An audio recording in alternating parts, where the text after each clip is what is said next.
All of the problems that we're finding in the workplace are causing disengagement, quiet quitting, job hopping, people who are just going through the motions and are in a job that they really don't like, but they just keep doing it.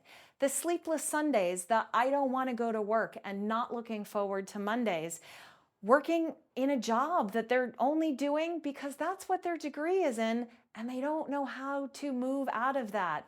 It's the just okay jobs. When you walk up and ask somebody how they're doing at work, they say, I'm okay. And a lack of motivation when you just aren't really into it, but you need the paycheck.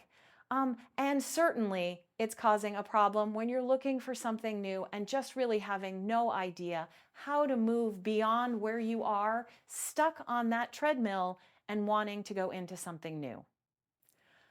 Finding career fit is really our answer to these issues. It's a new approach to jobs, careers, and planning. It's helping you move beyond a paycheck and really into the change that you want for your life. You want to get off that treadmill and create your own path. We do call that finding career fit, and now we're going to break it down for you.